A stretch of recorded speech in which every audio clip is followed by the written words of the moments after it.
Estamos chegando ao final de mais um bloco de Bíblia que tem nos ensinado tanto, que são as bem-aventuranças. E hoje nós vamos ver bem-aventurados ou felizes os perseguidos por causa da justiça. Diz assim a Bíblia, ali em Mateus capítulo 5, bem-aventurados os perseguidos por causa da justiça, porque deles é o reino dos céus. Bem-aventurados são vocês, quando por minha causa os insultarem e os perseguirem, porque é grande a sua recompensa nos céus, pois assim perseguiram os profetas que viveram antes de vocês. Gostei muito de uma aula que tivemos aqui na igreja, em que a palavra melhor traduzida para a nossa língua para bem-aventurados era parabéns. Já comentei com vocês aqui em algum programa passado. A injustiça e verdades contra nós, as injúrias, calúnias, os insultos, perseguições, os ataques morais e físicos.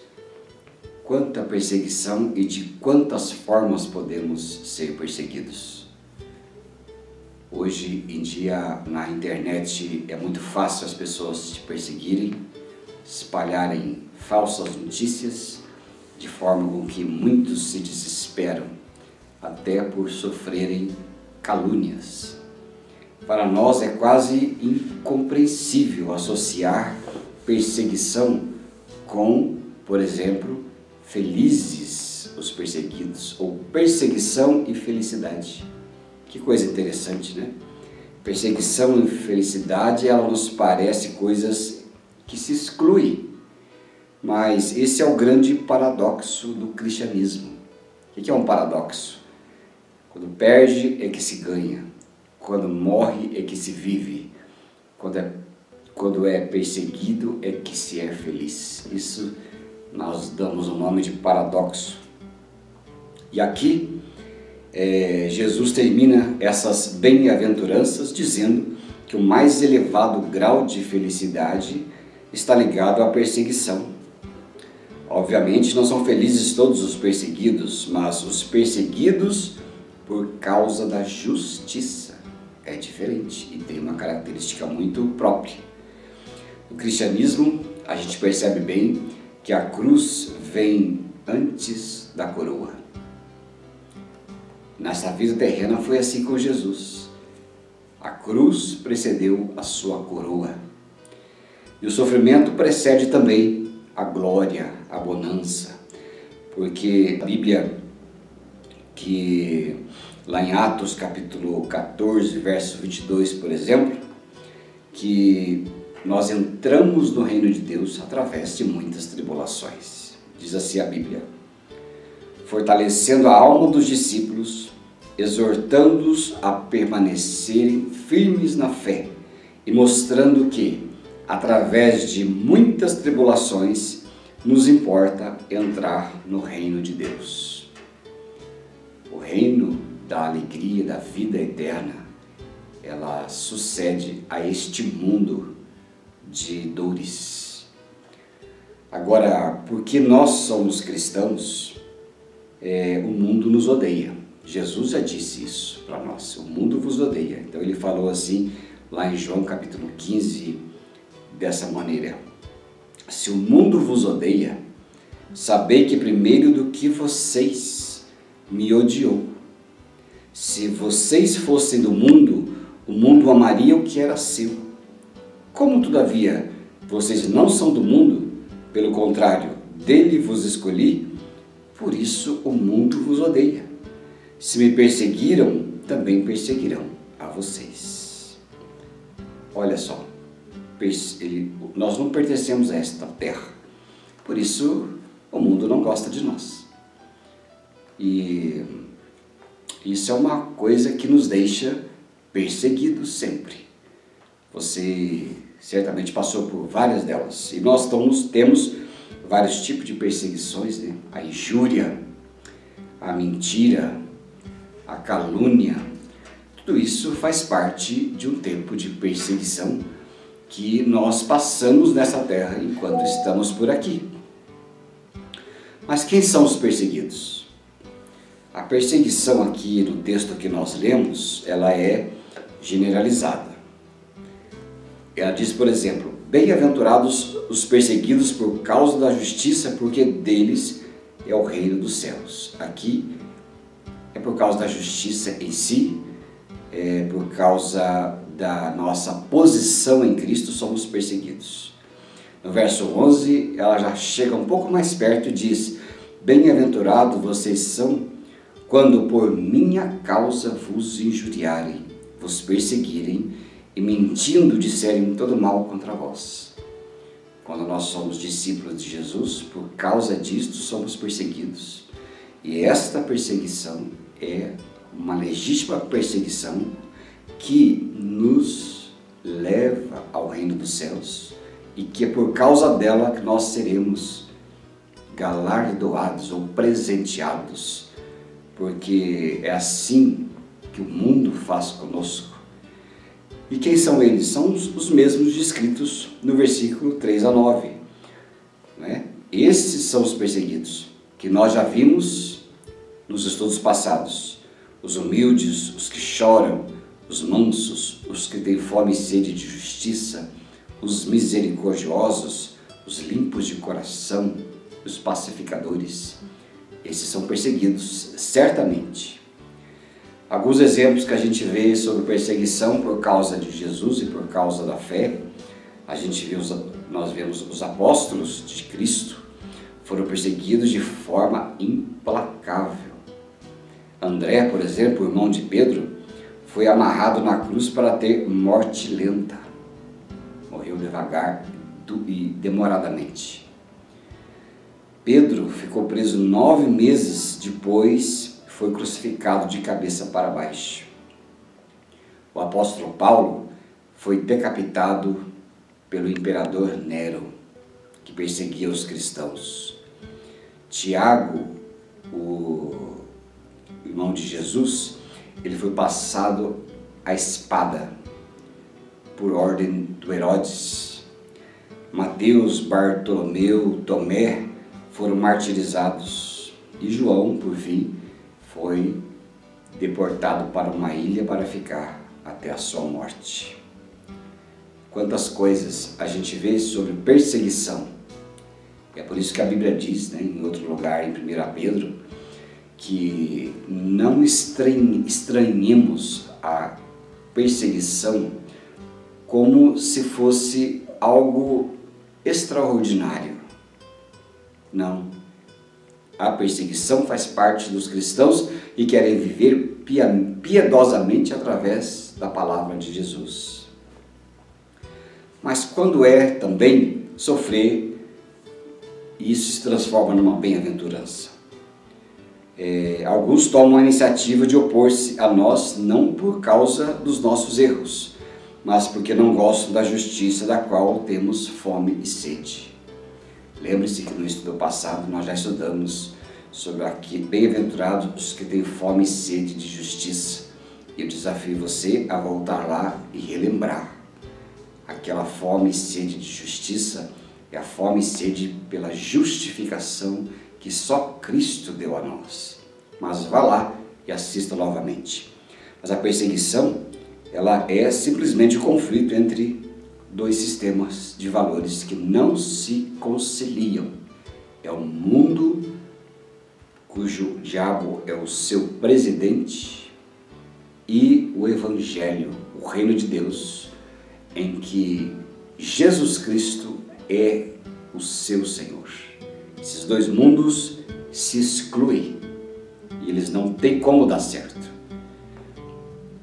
Sofrer pelo erro não é bem-aventurança, mas vergonha e derrota. Muitas pessoas confundem a primeira parte com a segunda parte. Sofrimento por erro, por punição, castigo, esses sofrimentos que acontecem porque nós provocamos, esse não é aquilo que a Bíblia está dizendo. Isso são consequências que todos nós passamos ao infringir uma lei. Se você passa num semáforo vermelho, você infringiu uma lei, e aquilo não é uma perseguição do Estado a você, são consequências. Um cristão não é feliz ao ser perseguido por ter transgredido a lei de Deus. Mas os cristãos sofriam naquela época porque eram desprezados pelos outros membros da família por causa do nome de Cristo Jesus. Sofrer, ela é uma bem-aventurança quando sofremos por causa do nosso relacionamento com Cristo. Conheço muitas pessoas que são desprezadas dentro da sua própria família por serem crentes. Não por nada, eu já ouvi pessoas dizerem: prefiro que o meu filho morra do que ele se torne um crente. Eu acho que você também já deve ter ouvido história parecida, mas isso é um sofrimento legítimo. O mundo não odeia o cristão, mas ele odeia a Cristo. O mundo odiou a Jesus e levou a cruz. Por isso que Jesus disse lá que o mundo o odiou. Assim, quando o mundo vê Cristo na nossa vida, nas nossas atitudes, nas nossas palavras, certamente ele vai implicar conosco.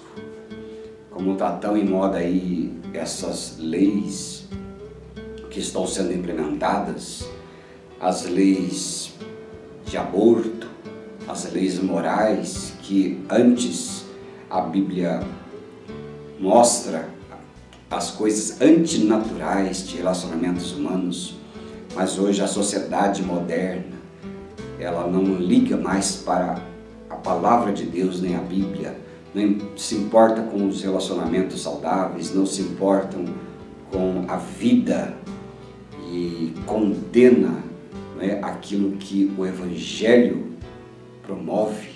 Isso sim, a gente vê como que é difícil ser um cristão no mundo moderno. Mas como que nós devemos enfrentar essa perseguição? Com profunda alegria. Não devemos buscar a vingança como o incrédulo faz, nem ficar de mau humor, nem lambendo nossa própria ferida, cheios de autopiedade, e nem negar a dor como se ela não existisse também, muito menos gostar de sofrer, como os masoquistas fazem. Porque as palavras usadas por Jesus descrevem uma alegria intensa, é uma alegria absoluta. Ela diz exultai, é a palavra realmente do grego que diz parabéns, significa pular de alegria, saltar, que é aquela palavra lá no grego que é agaliaste. Então ela diz, sejam felizes. Vejam o que Pedro diz na sua primeira carta, lá no capítulo 3, verso 14 a 17. Mas ainda que venhais a sofrer por causa da justiça, bem-aventurado vocês são. Não vos amedronteis, portanto, com as ameaças, nem fiqueis alarmados. Antes, santificai a Cristo como Senhor no vosso coração. Porque se for da vontade de Deus, é melhor que sofrais por praticar o que é bom do que praticar o mal. E qual é a recompensa divina? Não sei se você reparou, está ali no texto que nós lemos. Grande é a sua recompensa nos céus. Que coisa preciosa! É a posse de um reino glorioso. É isso que Deus tem para os bem-aventurados perseguidos. Quando você estiver sendo perseguido por causa da justiça e por causa de Cristo, saiba que você não está sozinho nessa arena, mas atrás de você marchou glorioso time de discípulos dedicados que estarão conosco, recebendo essa recompensa maravilhosa do reino de Deus.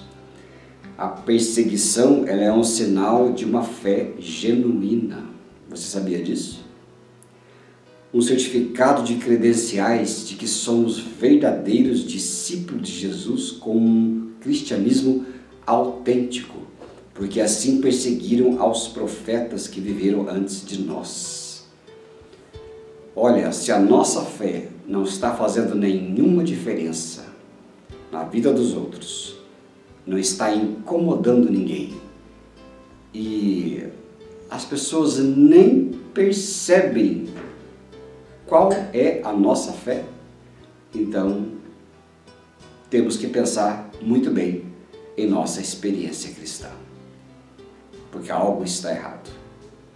Nós precisamos considerar ainda que vale a pena aqui passar por descaso dos outros, porque aqui é momentâneo. Gosto quando o apóstolo Paulo diz assim lá em 2 Coríntios capítulo 4, verso 17 e 18. Presta atenção. Porque a nossa leve e momentânea tribulação produz para nós eterno peso de glória. Olha só, momentânea tribulação, eterno peso de glória. Nesta vida as coisas são momentâneas, na vida vindoura será eterna. E esta vida, acima de toda comparação, não atentando nós nas coisas que se veem, mas nas que se não veem, porque as que se veem são temporais e as que se não veem são eternas. Pois é isso que diz a Bíblia. O apóstolo Paulo ainda repete lá em Romanos 8,18, porque para mim tenho por certo que as aflições deste tempo presente não são para comparar com a glória que nos há de ser revelada. Olha só, que fé preciosa, né? Que fé maravilhosa é essa que a gente pode viver com o nosso maior patrimônio. Bem-aventurados somos nós quando nos injuriarem. Parabéns! As perseguições contra os escolhidos de Deus sempre existiram e sempre vão acontecer, a menos para aqueles que não são discípulos, não serão perseguidos. Aqueles que se amoldam aos pensamentos deste tempo, do mecanismo do diabo nesta terra, como leis antibíblicas, leis antinaturais, leis de morte como aborto, tantas coisas. Mas há quem esteja também sofrendo nesta vida pelas escolhas mal feitas. Isso aí não é perseguição que leva à glória. Escolhemos mal, vivemos mal, compramos mal, vendemos mal, casamos ou namoramos irracionalmente, depois adquirimos tantas consequências. Isso são erros da vida, isso não são perseguições nem sofrimento que a Bíblia está dizendo. Agora, é o que a Bíblia diz lá, o apóstolo Pedro, em capítulo 4, verso 15 e 16. Que nenhum de vós padeça como homicida, ladrão, malfeitor, como aquele que se mete nos negócios alheios, mas como cristãos, não com aquelas coisas. E se for como cristão, glorifique a Deus. É por isso que Jesus nos mandou nos alegrar por isso. Apenas quem vive conforme o Evangelho está inserido no grupo seleto de pessoas regeneradas que viverão a eternidade junto ao trono de Deus. O Messias, o nosso Senhor Jesus, não exagerou quando falou da grandeza do nosso galardão no céu. Para ele dizer que é grande é porque é algo tão sublime que nós nem podemos imaginar. Veja o que diz lá em 1 Coríntios 2,9. Mas como está escrito, as coisas que o olho não viu, o ouvido não ouviu e não subiram ao coração, são as que Deus preparou para os que o amam. Bem-aventurados somos nós ao andarmos nas palavras de Jesus e que o sermão que ele pregou, o sermão do monte, possa fazer parte do nosso DNA cristão, nosso discipulado, porque ele merece que ouçamos a sua voz, porque ele deu a sua vida por nós. Que Deus te abençoe e que trilhemos no caminho dos ensinamentos do Sermão do Monte. Grande abraço, fique na paz.